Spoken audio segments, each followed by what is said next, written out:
Hello, welcome back to another video. Welcome back to the YouTube channel, people. This is another match reaction. Leicester 3, West Ham United 1. Make sure to leave a like on the video and subscribe if you're new. We're trying to reach 1,000 subscribers as soon as possible, people. And that social medias are GVO Mikes on all platforms, Twitter, Instagram, and TikTok if you want to follow me. And yeah, another loss for West Ham. I actually didn't predict a loss this time, so you can't call me negative. I predicted a draw. Um, maybe that was stupid from me. Maybe I should be more negative. Um, for, for predicting a draw, and we actually lost 3-1 to Leicester. I get new manager bounce, and Leicester looked a lot better than they usually do, especially under Steve Cooper. They looked absolutely awful defensively, attacking wise, any sort of that aspect. They kept it tight somewhat, but we did have a lot of chances that we probably should have put away. But they were actually decent on the counter, which is what Steve Cooper was meant to be good for. But Ruud van Nistelrooy had them somewhat organised. He actually picked a balanced team. And to be honest, this Leicester team isn't the greatest, but it's way better than what Steve Cooper was showing. It didn't really matter. That's why I say I don't really care who starts anymore. When it comes to this club, I don't really care who plays. Because we have this manager in charge. Now, surely you'd like to think that this is the end. And the reason why I say this, people, is because how many times have I expressed that West Ham United don't hire interim managers, people? Like the quick turnovers from the previous managers going from Grant to Allardyce to Bilic to Pellegrini to Moyes to then Lopetegui, etc. They always give themselves enough time to have the manager in place so they can have the next manager in place, whoever's going to come in, etc. That's why I already think the Terzic thing is agreed. And that's why it's only going to be put out there when Lopetegui goes. And that's why Terzic probably hasn't agreed any other European job, like the Roma job or whatever. But surely you'd like to think this is the catalyst for the end. Kind of funny because Pellegrini also got sacked after losing to Leicester, obviously at home.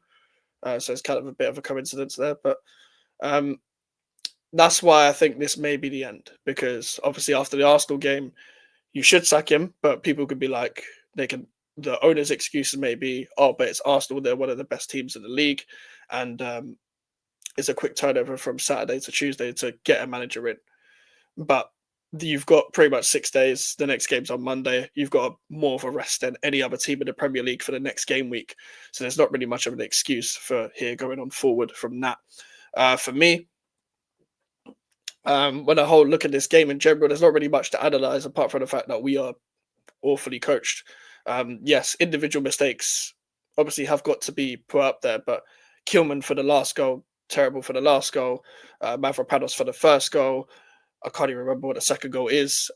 If I'm completely honest with you, but those are the two that stick out with me. And listen, as much as I don't like the Mavropanos, the Thomas Souček's, the Vladimir Soufals, and I think Antonio has done in 2024. I'm not a fan of Danny Ings as a starter, only as a sub. I'm not a fan of like a portion of these players, but I still like a good five compared. And I'm not really a fan of Edson Alvarez anymore, so that's still like a good five, a good six maybe of the squad. There's a lot more, even of the players that I don't like. That there's attributes there that other managers would get the best out of today. I don't think Souček was terrible today. I don't think he warranted getting taken off. But I don't think he did anything of note either. Thought he was just a bit of a nuisance. A lot of people are going to try and blame VAR and try and maybe have that masked over the situation and maybe talk about that instead. But I'm not going to let anyone talk about refereeing today. No, we're not doing that today. Referees are going to be bad every Premier League game you watch, and VAR, even though the referee wasn't that bad today. But you know what I mean. It's just in general, refereeing in England is quite bad. It's a 90-minute game. There's always other situations where you could do better. I'm pretty sure we had nearly 30 shots. I haven't looked at the match stats, but we had way more than enough chances to put goals away.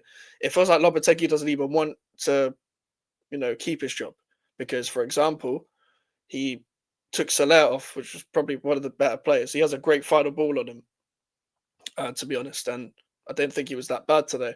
Even the lineup today, benching, and again, Emerson, you need to rest him again, and I think he had a bit of a knock, and he wasn't 100% sure whether he was going to start against Arsenal, so I get it.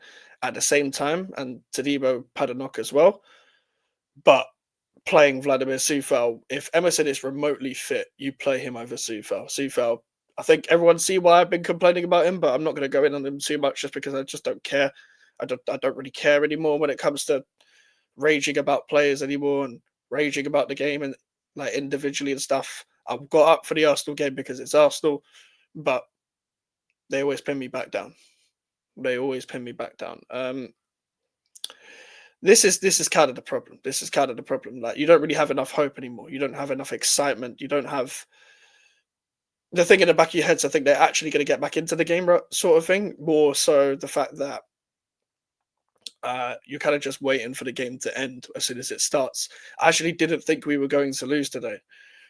Funny enough, but even they weren't even at their best. They could have played a much better. They didn't even play. They didn't even have Mavadidi starting, etc. But listen, like that Elkanus guy played well for them. The midfield was decent for them today. Like Connor Cody was great for them. That goal off the line, brilliant, brilliant from them. So they did all they needed to do. We didn't.